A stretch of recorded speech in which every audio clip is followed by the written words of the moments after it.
Taib, Alhamdulillah, sidang pendengar yang dimuliakan, sekali lagi kita mengucap syukur kerana dapat kita ke udara dalam satu majlis program iaitu Tahsinul Ibadah.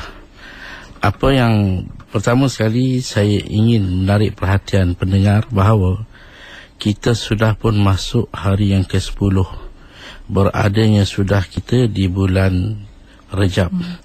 Begitu sekali kepantasan masa sehingga kita dah sampai kepada hari yang ke-10, bermakna tinggal lagi 19 hari atau 20 hari untuk kita melangkah masuk ke seterusnya bulan Syaban. Dan sudah pasti Syaban tidak akan lama bersama dengan kita. Kemudiannya akan datanglah tetamu terhormat kita yang akan duduk singgah di tempat kita selama sebulan. Itulah bulan Ramadan. Jadi mudah-mudahan kita tidak dilekakan dengan kelekaan-kelekaan yang ada, yang sehingga kita sedar nanti Ramadan sudah pun berlalu. Maka baiklah kita buat sesuatu. Lebih-lebih lagi dalam bulan Rejab ini, bulan yang dipanggil sebagai bulan Allah, dan bulan yang telah dimulakan suatu kefarduan yang teramat besar, iaitu selepas syahadah kefarduan solat melalui peristiwa Al-Isra' wal-Mi'raj.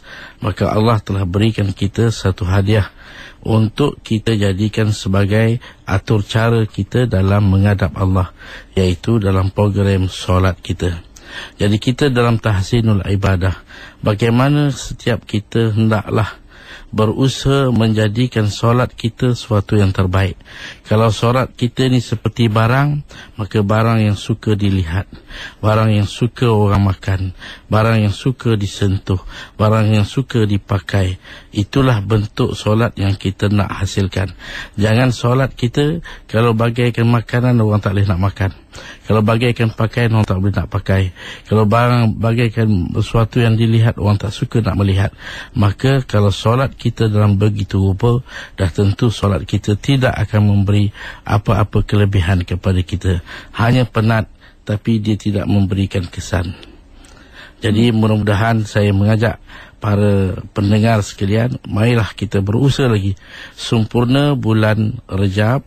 Bagaimana kita nak memperelokkan solat kita, membuatkan ianya di tahap kualiti yang cukup memuaskan.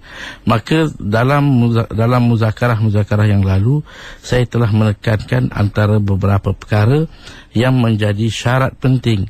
Sebagai contoh sebelum ini, kita kata syaratnya ialah kebersihan daripada segala najis dan sebagainya.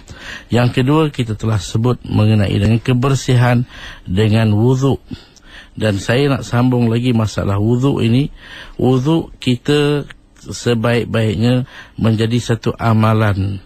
Anak-anak dididik dengan selalu berwuduk. Nak tidur malam, jangan kita suruh basuh kaki je, tak buat apa basuh kaki. Suruh dia ambil wuduk yang sempurna dan dia tidur. Mungkin terpaksa kita kasar sikit, kita keras sikit, kita agak menengking, menyuruh berkali-kali sehingga dia mengambil wuduk. Kalau perkara ini diulang-ulangkan, lama-lama menjadi satu tabiat. Anak kita tak akan dapat tidur kalau dia tidak berwuduk. Maka kita memberikan contoh, selalulah mengambil wuduk. Maka wuduk ini, kalau kita lihat, dia adalah sebagai anak kunci dalam kita nak buka solat kita. Kalau tanpa wuduk, solat kita tak akan dapat kita teroka, tak dapat kita masuk. Maka wuduk, apa wuduk? Wuduk kalau kita lihat secara zahir je, kita hanya buat sesuatu yang mungkin luar daripada akal kita. Kita batal wuduk contohnya dengan keluar angin, kentut. Tiba-tiba muka pula yang kita basuh.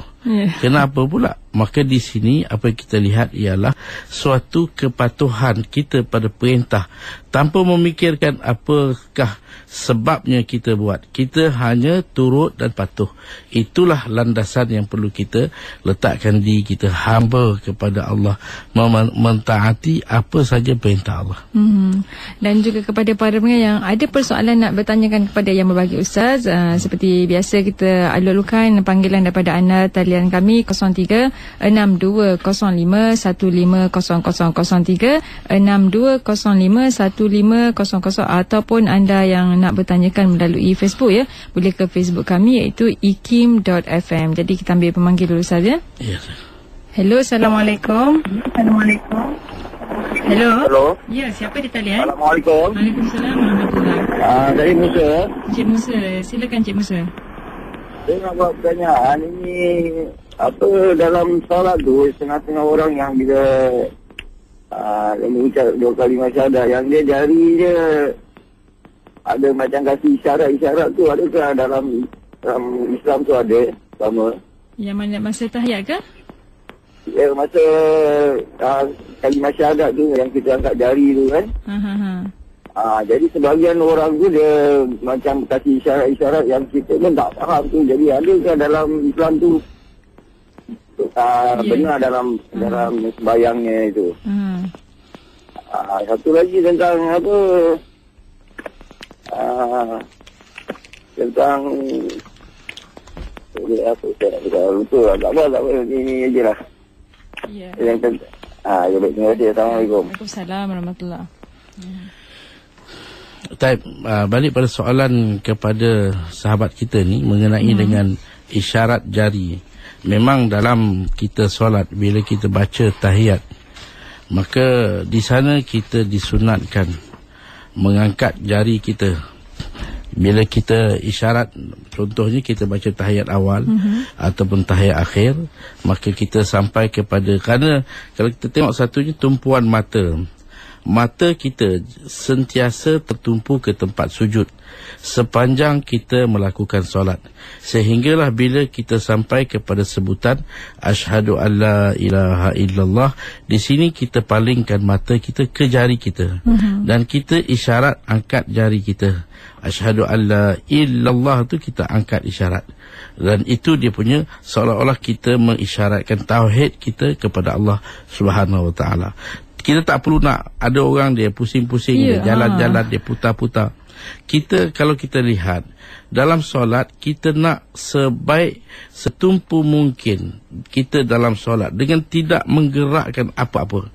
Sebab itu kalau kita tengok sahabat macam mana mereka solat dahulu, kalau mereka solat di satu tempat, burung yang berterbangan boleh singgah dan hinggap atas kepala, sangkanya macam tunggul kayu yang terpacak.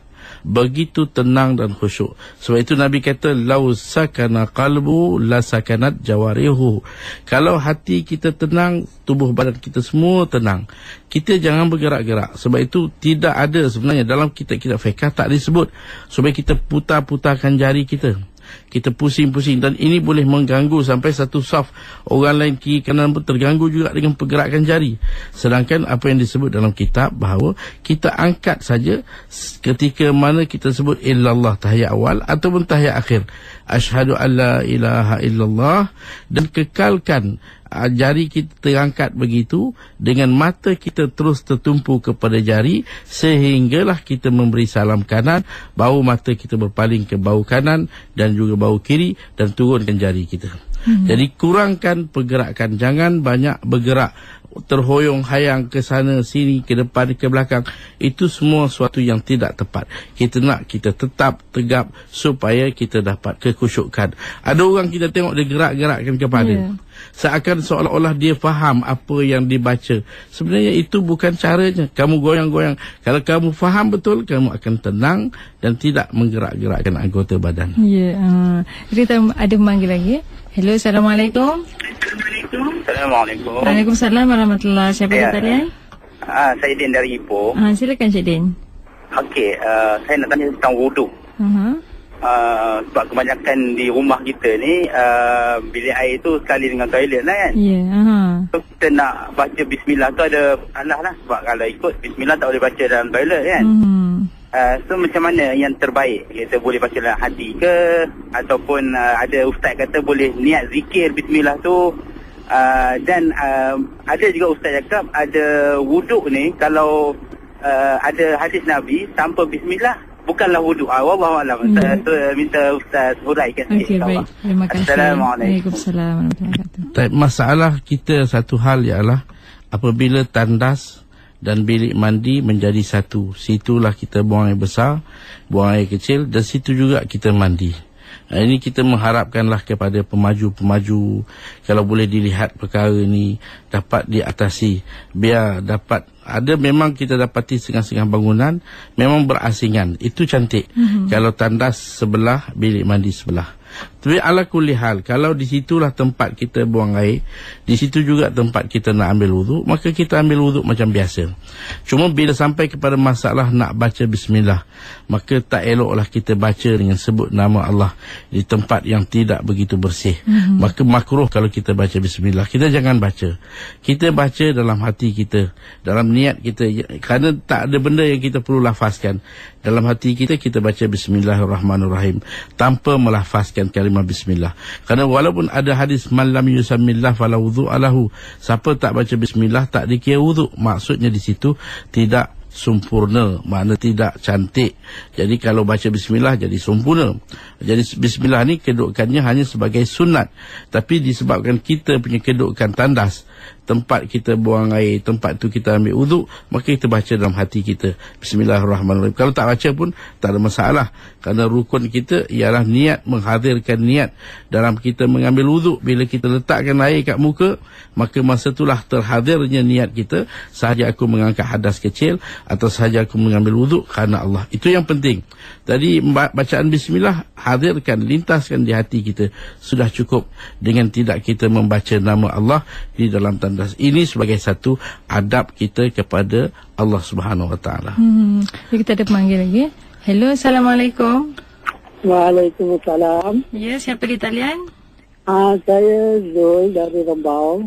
Silakan. Assalamualaikum Ustaz. Waalaikumsalam. Saya nak bertanya. Ya. Apabila saya datang sembahyang fardu Jumaat, jadi saya datang lewat. Ya. Adakah saya perlu duduk terus mendengar khutbah masa tu khutbah telah berjalan, ataupun saya perlu melakukan sunat tahiyatul masjid? Kerana saya pernah dengar Ustaz cakap apabila yang wajib bertemu dengan sunat, kita perlu lebihkan pada yang wajib. Itu je soalannya. Baik, terima kasih. Okay, terima kasih. Tak masalah. Bila kita pergi hari Jumaat, dia dua keadaan. Kalau kita masuk dalam keadaan Bilal sedang melaungkan azan yang pertama, maka seeloknya kita dengar azan sampai sempurna, kita solat tahiyatul masjid. Kalau kita baru masuk, dan kita boleh niatkan tahiyatul masjid dengan juga sunat Jumaat.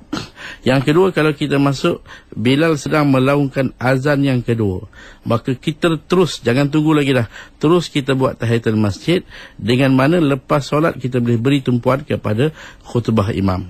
Tapi kalau kita masuk masa imam sedang berkhutbah, maka di sini memang mendengar khutbah satu tuntutan, melakukan solat sunat satu tuntutan. Maka di sini kita utamakan solat sunat ringkas. Kita masuk buat tahiyatul masjid secara ringkas. Ringkas maksudnya ialah baca bacaan yang menjadi rukun sahaja. Kalaupun tasbih dia 3 kali saja, buat ringkas 2 rakaat dan duduk. Itu adalah lebih afdal daripada kita masuk dan duduk. Kalau kita duduk pun boleh, tapi afdal di mana? Kerana di sini ada sikit pengecualian dia, iaitu bila kita masuk, disunatkan kita buat tahiyatul masjid. Kerana ada sahabat yang Nabi tegur, dia masuk dan duduk, Nabi suruh dia buat solat tahiyatul masjid. Jadi kalau kita nak buat sunat Jumaat, kita boleh niatkan keduanya dalam solat tadi, ataupun niat tahiyatul masjid sahaja, dan lepas solat fardu Jumaat, kita boleh buat sunat qabliyah Jumaat dan ba'diyah Jumaat. Itu boleh dibuat walaupun selepas waktu masih mengizinkan kita. Itu jawapannya. Berkenaan dengan solat Jumaat ni Ustaz, dia macam ada juga setengah daripada kita macam kita tak dengar khutbah Ustaz. Macam kita pergi tu khutbah dah habis, kita pergi hanya solat semata-mata. Macam mana itu Ustaz? Dan ini pun setengah memang dah menjadi satu kebiasaan. Ada orang, terutama yang duduk berdekatan dengan masjid, dia dengar dah nak habis khutbah boleh pergi. Jadi dia suka pergi last. Jadi dia duduk dekat pintu je supaya nanti mudah dia cabut keluar cepat. Ini satu sikap yang patut diatasi. Kita perlu pergi awal, kerana kalau kita sampai sebelum khutbah, di pintu-pintu masuk ni kita tak dapat melihat sebenarnya ada malaikat yang mencatat nama-nama kita. yang kita datang dianggap sebagai ahli Jumaat. Kalau kita datang imam dah atas mimbar, kita dah tak dikira sebagai ahli Jumaat. Rugilah kita. Walaupun kita buat Jumaat, kita rugi. Tapi dari segi solat sah. Syarat yang mendengar khutbah tadi melebihi daripada 40. Dan sekarang ni dah lebih sangat daripada 40. Maka kita yang datang lewat pun dikira mendapat Jumaat. Kalau kita dapat rakaat yang akhir, 1 rakaat dapat, dikira kita dapat Jumaat. Walaupun kita tak dengar pun khutbah, walaupun itu sudah lama sekian tempoh telah berlalu, begitulah sikap dia, Jumaat tetap dapat. Tetapi kita tak tahu di mana keuntungan yang dia akan meraih daripada Jumaat. Silap-silap tak ada apa yang untung.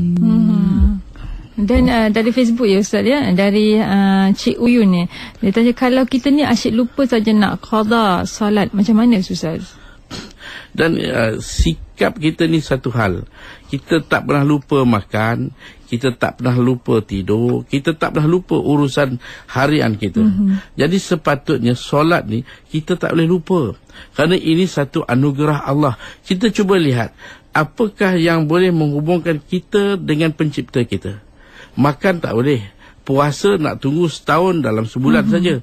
Zakat kalau kita ada kemampuan, haji sekali seumur hidup. Yang boleh menghubungkan kita ni, kalau kita lihat, kita dapat percuma.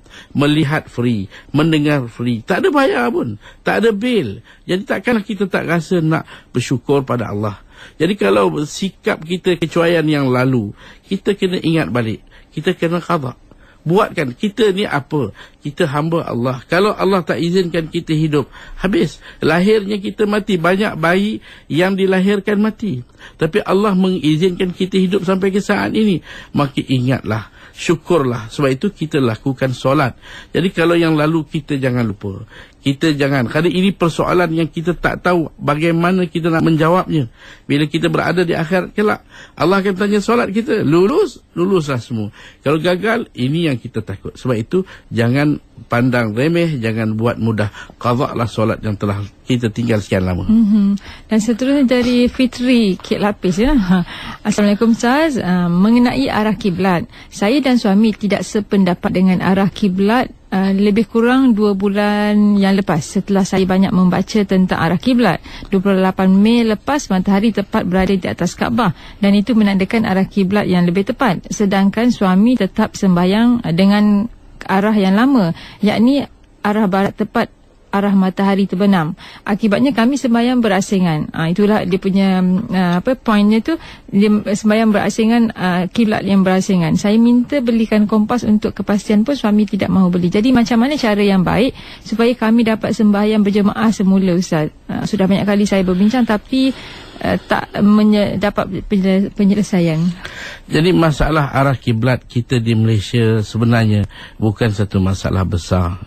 Kita tengok masjid-masjid ada di kiri kanan. Kalau nak lari pun sikit sangat. Memang kita kata itu pun tak semestinya tepat apa yang disebut bahawa matahari bergerak atas arah faksi Kaabah. Bagaimanapun masjid banyak dah ada. Kita mendapatkan arah. Sebab tu dalam, kalau kita lihat apa hadis Nabi kata, ma bainal maghribi wal masyriqi qiblatun, antara timur dan barat kiblat. Itu bagi orang Madinah. Dia cari mana timur, mana barat, tengah-tengah tu kiblat dia. Macam kita di Malaysia ni, kita cari mana utara, mana selatan. Utara dapat, selatan dapat, maka tengah tu kita beratkan sikit ke utara, itulah kiblat kita, iaitu ke arah barat. Jadi bukan satu isu sehingga kita, kalau kita berada dalam hutan, di tengah-tengah pelayaran laut, ataupun di kawasan yang memang sukar kita nak dapat perhubungan, itu mungkin kita akan mendapat. Ataupun kita berada di negara yang cukup minoriti penduduk Islam dia. Tapi di Malaysia tak ada masalah. Surau dekat, masjid dekat, kita berdamailah. Masalah kecil saja. Sehingga kalau satu orang tak betul kiblat pun, setelah diusir, solatnya tetap sah. Jadi benda yang kecil macam ni kita perbesarkan, sehingga kita, kalau kita solat berjemaah, betapa baiknya hubungan kita, betapa eratnya kita punya ikatan kita. Sebab itu kita balik buatkanlah solat berjamaah. Atasi masalah dengan masjid yang ada. InsyaAllah takkanlah orang sembahyang di masjid ribu-ribu manusia solat mereka tak sah. Kita takkan kita yang satu orang yang kiblat kita betul kita sah, kita fikirlah sama. Jangan kita anggap kita saja yang betul. Jadi macam satu rugi Ustaz, masalah kecil menyebabkan kita tidak dapat pahala berjemaah. Saya. Kita ada panggil lagi. Hello, Assalamualaikum. Assalamualaikum. Waalaikumsalam warahmatullahi. Siapa di talian? Saya Osman daripada Terengganu. Silakan Cik Osman. Saya nak tanya Ustaz berkenaan dengan menutup aurat dalam sembahyang, Ustaz. Ya, saya. Macam ni. Saya ada dengar pendapat mengatakan kalau kita sembahyang bagi orang lelaki lah ya. Kalau pakai kain menutup pusat dan sehingga lutut tidak sah. Data hujah dia kata sebab tulang belakang ni melengkung ke dalam kan.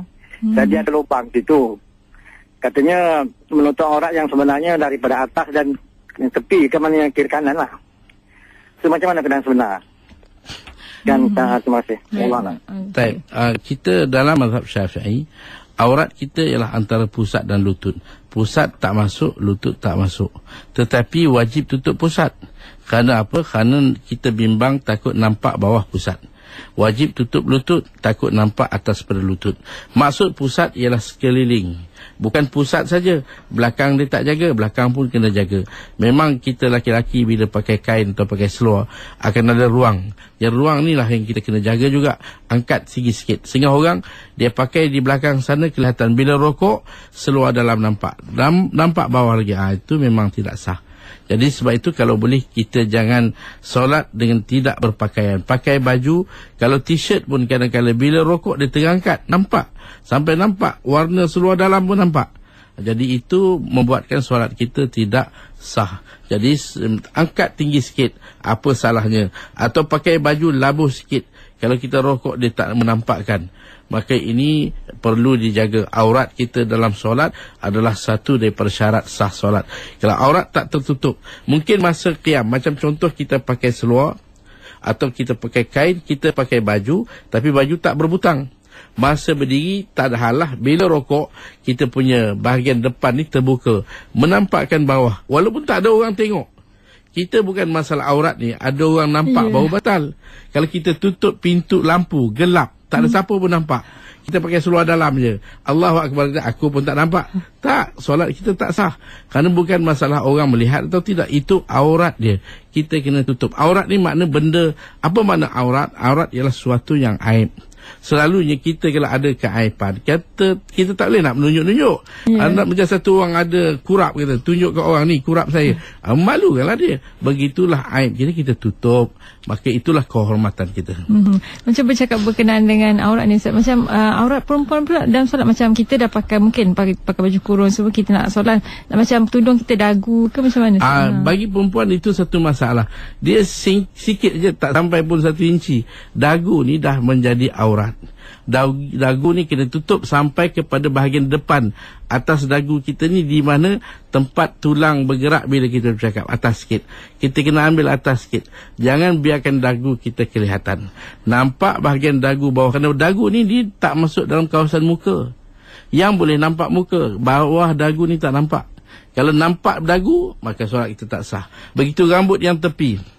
Orang perempuan ada rambut tepi telinga ni. Rambut ni bila ambil uduk, dikira muka kena basuh. Bila dalam solat, dikira kepala kena tutup. Jangan nampak sikit-sikit, tak boleh. Kita kena jaga. Tutupkan sikit, ambil bahagian depan sikit. Muka kita dan dagu kita tutup dengan sempurna. Biar kita mengalah dengan perkara ni, baru kita dapat sempurna. Ya, kita ada pemanggil lagi saya. Hello, Assalamualaikum. Assalamualaikum. Waalaikumsalam warahmatullahi. Siapa di talian? Hakim ini, nama saya Ali. Silakan Cik Ali. Ya, saya nak cakap dengan Ustaz. Ya, silakan. Ya, Assalamualaikum Ustaz. Waalaikumsalam warahmatullahi. Ustaz, saya nak tanya, ini tentang bila hari Jumaat kita pergi solat. Jadi, saya tak berapa jelas tentang qabliyah sebelumnya ke Jumaat, Ustaz. Ya, itu saja soalan Ustaz. Baik, terima kasih. Terima kasih Ustaz. Assalamualaikum. Jadi sebenarnya solat Jumaat Qabliyah dan Ba'diyah adalah sunat yang disunatkan seperti zuhur. Macam mana kita solat zuhur, kita ada Qabliyah, kita ada Ba'diyah. Macam tu Jumaat. Sebenarnya kalau kita lihat Qabliyah ini, dia sebagai kita kata satu, kita merintis. Kita meninjau dulu. Sebelum nak pergi, kita tengok dulu kawasan tu. Baru kita pergi. Jadi itu tujuan Qabliyah kita. Maknanya kita masuk dulu, latihkan diri kita dulu dengan satu persiapan, baru kita buat solat yang fardu. Jadi Jumaat ni dia ada Qabliyah dia. Jangan ada orang menganggapkan tak ada Qabliyah. Tak, dia ada. Memang sunat Jumaat itu ada 4 rakaat. Dua macam zuhur. Kerana kalau kita tengok sunat kita ni, kita ada 2 jenis. Satu dia panggil muakkad, satu ghairu muakkad. Muakkad ni dituntut sangat kalaupun dalam perjalanan. 2 rakaat sebelum subuh dituntut, 2 rakaat sebelum zuhur, 2 rakaat selepas zuhur, dan juga 2 rakaat selepas maghrib, 2 rakaat selepas isyak. Ini 10 rakaat, jangan sekali-kali kita lepaskan. Kemudian di sana ada 12 rakaat dipanggil ghairu muakkad, iaitu 2 rakaat sebelum 2 rakaat sebelum maghrib, 2 rakaat sebelum isyak, 2 rakaat sebelum zuhur. Tadi buat 2, buat lagi 2. 2 rakaat selepas zuhur, kemudian 4 rakaat 2 salam sebelum asar. Jadi ini adalah sunat yang dituntut. Jadi sebelum Jumaat kita buat. Kalau kita tak berkesempatan, kita buat selepas Jumaat. Kerana kita perlu juga faham bila masuk Qabliyah. Masuk Qabliyah bukan dengan azan, tapi dengan masuknya waktu. Kadang-kadang bila lambat tak azan lagi, tapi waktu dah masuk, boleh kita solat sunat Qabliyah. Dan bila habis tamat Qabliyah ni, dengan tamat waktu, kita sampai orang sedang solat fardu, kita ikut solat fardu, lepas tu kita buat Qabliyah, masih ada waktu dia sehingga tamat waktu. Ba'diyah pula bila masuk dengan solat fardu, lagi belum solat fardu tak masuk Ba'diyah, dan bila habis dengan tamatnya waktu. Jadi perlu ada Qabliyah, perlu ada Ba'diyah. Dua-dua ni perlu mengiringi solat. Jadi sebab itu solat kita jangan kita buat hanya fardu saja. Kalau kita main fardu saja, macam kita kalau berniaga modal je lah kita dapat. Kita tak usaha untuk meraih keuntungan yang lebih.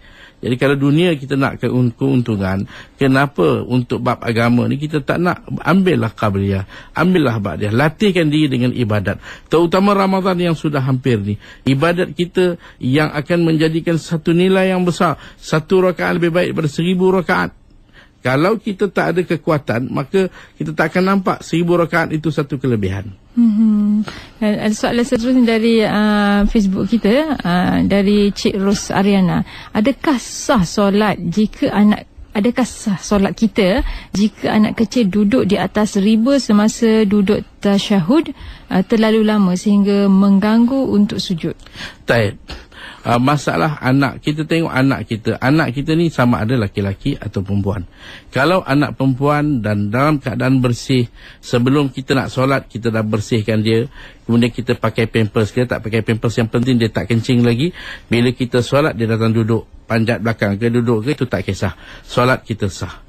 Tapi balik pada anak laki-laki, kita tengok masalah anak laki-laki ni kerana dia ada masalah khatan. Kalau sudah dikhatankan macam adat orang Arab, dia akan khatan hari ke-7. Bayi lagi dah khatan dah.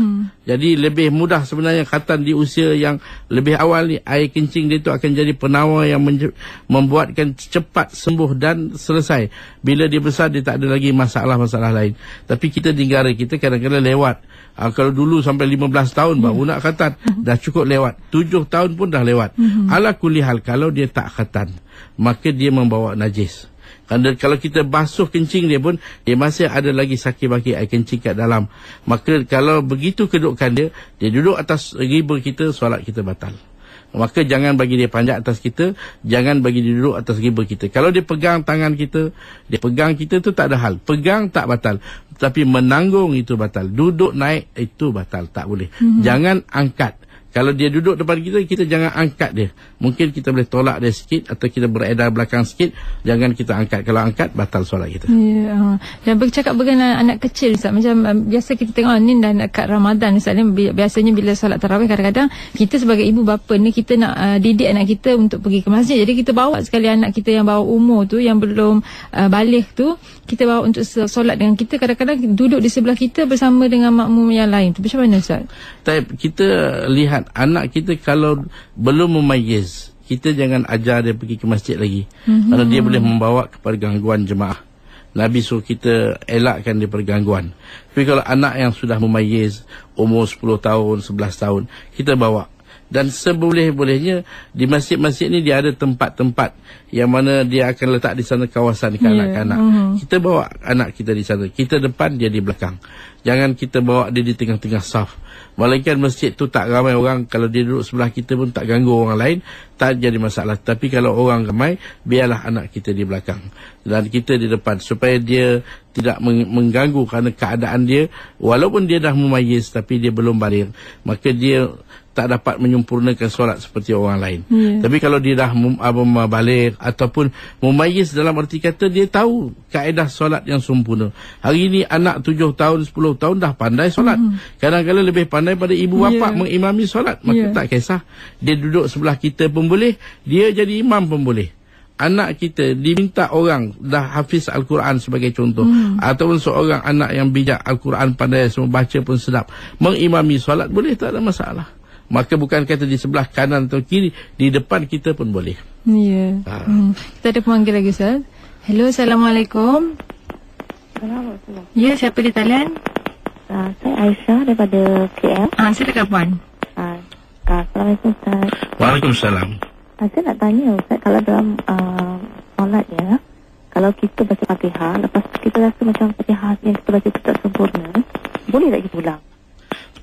Itu kalau kita subuh ya, kita berjatuh subuh tapi kita lewat 2-3 minit lagi nak syuruk, apa kita patut buat? Kita terus solat ke dalam waktu syuruk, atau kita tunggu sampai habis syuruk kita qada solat? Itu saja. Okey, baik. Waalaikumsalam. Baik, masalah Fatihah tadi, maka kita kata Fatihah ni satu rukun qauli. Kita kena baca dengan yakin dan baca dengan betul. Tapi kadang-kadang ada gangguan, mungkin terganggu, kita rasa macam tak betul, kita boleh ulang. Dan jangan sampai ulang berkali-kali. Jangan ada orang sampai was-was, dah penyakit was-was. Dah itu dah jadi penyakit syaitan lah. Itu dah bahaya. Itu dah masuk dalam perangkap syaitan. Jadi jangan sampai was-was. Tapi jangan pula sampai kita buat mudah je. Baca lebih kurang je. Biar baca dengan teliti, dengan sempurna, menghayati makna dan baca dengan sebutan yang baik. Jadi kalau kita rasa tak berapa puas, kita baca balik. Bagi sempurna. Dan jangan sampai kepada was-was tadi. Maka Fatihah kita, kalau tak sempurna, kita rokok, kita sujud, solat kita tak sah, solat kita batal. Maka dengan sebab itu kita sempurnakan bacaan Fatihah, barulah kita teruskan solat kita. Maknanya kalau mengulangi Fatihah, apa hukum? Kita kata tidak menjejaskan, kerana dia adalah rukun qauli. Yang tak boleh kita ulang ialah rukun fi'li. Dah rokok, rasa tak puas hati, nak rokok lagi, itu tak boleh. Sekali buat saja, rokok, sujud, semua itu rukun fi'li. Balik pada soalan yang kedua mengenai solat subuh. Kita bila bangun lewat, waktu sudah hampir akhir, jadi kita jangan berlengah. Disunatkan kita bersegera ambil wuduk dan solat. Kalau kita sengaja dengar dah azan tapi dia masih lagi nak tidur juga, tertidur, terlelap, jaga-jaga dah nak habis, itu wajib segera. Beza dia. Kalau kita sengaja, wajib segera. Kalau kita tak sengaja, luar daripada kawalan, kita sunat segera. Jangan ada orang faham matahari dah terbit, biar dia terbit dulu. Tak, selesaikan solat. Kerana waktu itu yang diharamkan solat, bukan solat macam ni. Ini solat ni tak ada masalah. Yang diharamkan solat-solat sunat. Jangan kita buat di waktu-waktu haram. Ini solat subuh. Kita kejarkan kalau boleh biar dapat dalam waktu. Kalau tak dapat pun, kita segerakan solat kita. Itu punya jawapannya. Makna jangan kita melewatkan solat. Dan satu lagi ni juga berkaitan dengan Fatihah ya, Ustaz, dari Muhammad Ihsan. Katanya bagaimanakah sepatutnya maksud rukun Al-Fatihah? Perlu ada gerakan bibir dan bunyi, sekuat mana bunyi itu? Apa makna sehingga mengganggu makmum lain, ataupun bagaimana nak mengelakkan menjadi was-was sama ada dengar tak dengar bacaan kita Fatihah tu? Kita cuba kadarkan bunyi dia dengan bunyi mana kita ambil satu suasana hening, suasana sunyi malam. Cuba baca dengan nada yang paling rendah, yang mana telinga kita telah dengar dan tidak sampai kepada jiran kita. Itu kadar yang kita perlu. Bukan bermakna nak bagi telinga dengar, sedangkan ketika itu hujan, guruh, pekik semua, kita tempit sampai telinga dengar. Tidak. Sekadar telinga kita dengar dan tidak mengganggu. Itu masalah yang kita kena jaga. Kita berjiran. Dalam solat kita ada makmum yang bersahabat dengan kita. Mereka pun juga akan baca Fatihah macam kita. Jadi ada setengah orang, dia tak tengok dah kiri kanan. Dia kira diri dia saja. Itu yang mengakibatkan dia baca kuat. Maka ganggu. Orang lain nak baca pun tak boleh. Terganggu sehingga orang lain menjadi masalah. Itu satu perbuatan yang haram. Mengganggu dan menggugatkan ketenteraman. Baca dengan suara yang perlahan.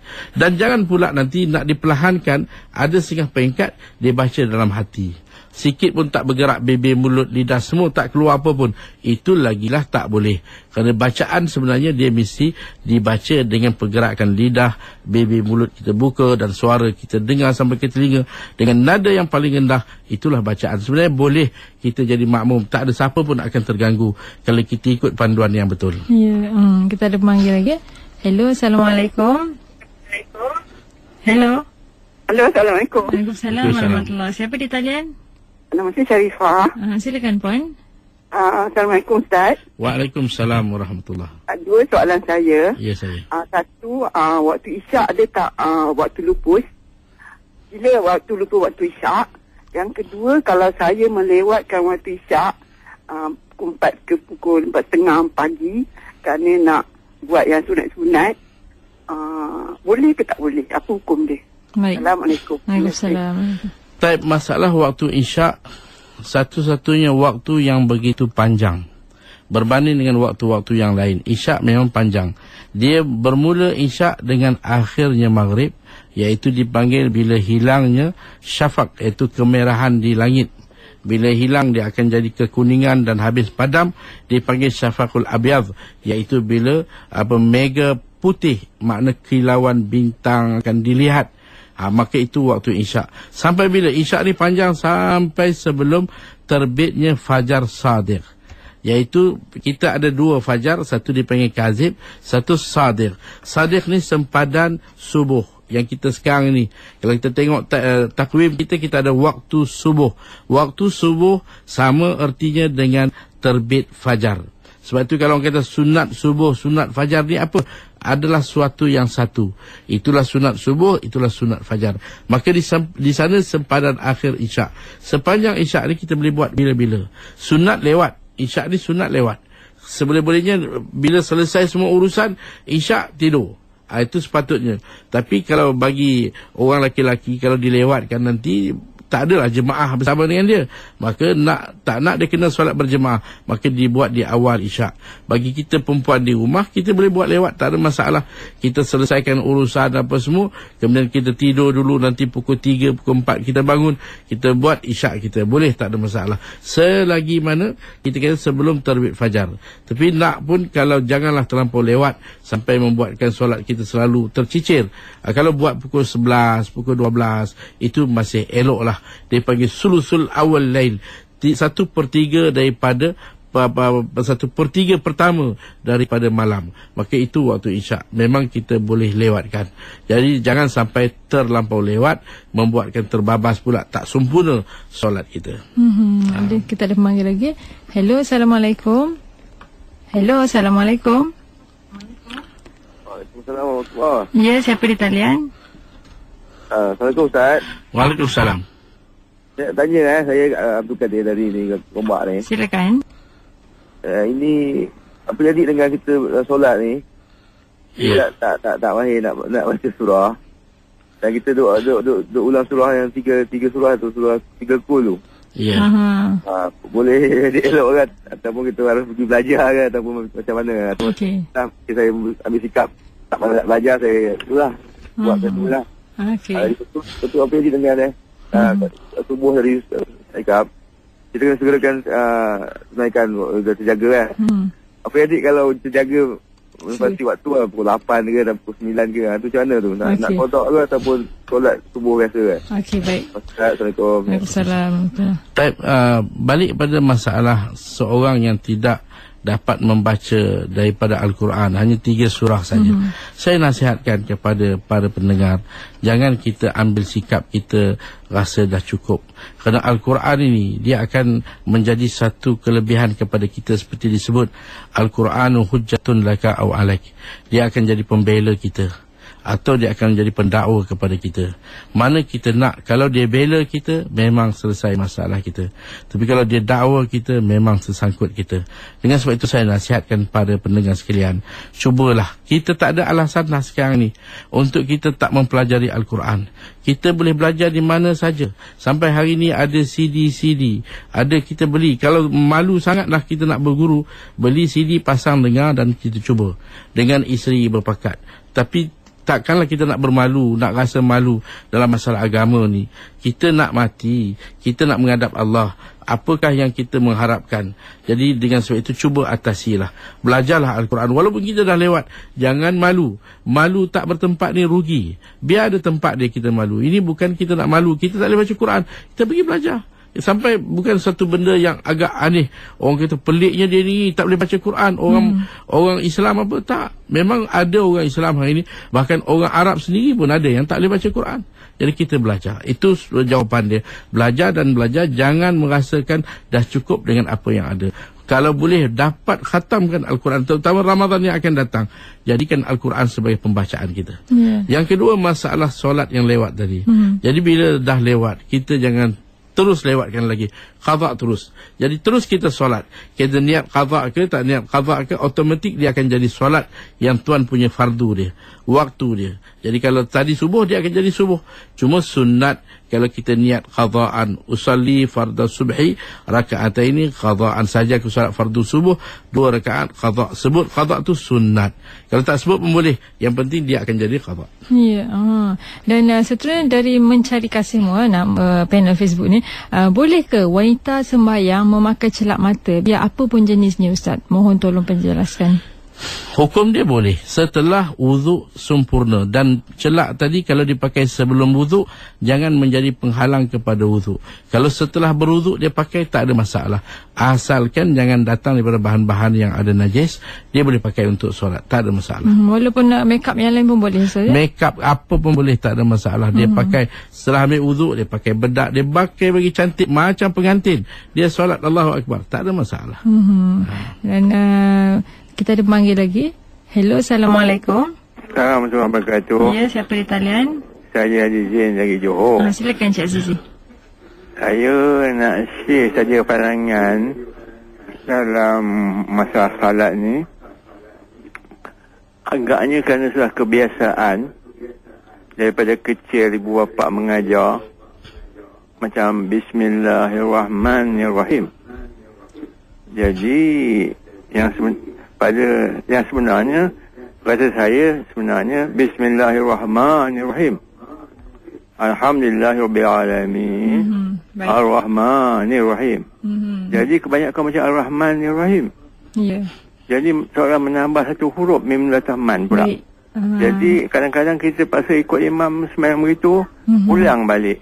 Jadi macam mana komen Ustaz? Terima kasih banyak. Baik, terima kasih. Type di situ ada mad lazim yang kecil lah. Bismillahirrahmanirrahim. Ma tu kelihatan. Kalau kita dengar orang baca, dia akan ada kelihatan. Dia tak akan baca Bismillahirrahmanirrahim.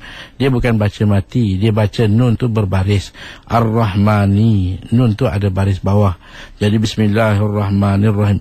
Jadi seakan nun diidghamkan, tidak idgham. Saya dengar kebanyakan masjid dia tak mengidghamkan. Jadi tak perlu kita nak ulang solat sah. Masjid-masjid yang ada, insya-Allah saya rasa imam-imam faham tentang masalah mim. Dia bukan idgham, dia tak dimasukkan kepada nun tadi. Kita mungkin tersilap dengar ke ataupun terlampau sangat. Jadi saya rasa kita tak payah nak meragui lah. Kalau jemaah-jemaah besar ni insya-Allah sah. Dengan lidah Melayu kita ni boleh, tak ada masalah. Bukan kita idghamkan mim dengan alif kepada nun tadi, tidak. Ya, mungkin satu soalan yang terakhir lah Ustaz dari Facebook ni, dari Ummu Zahra ni. Ni biasa berlaku Ustaz.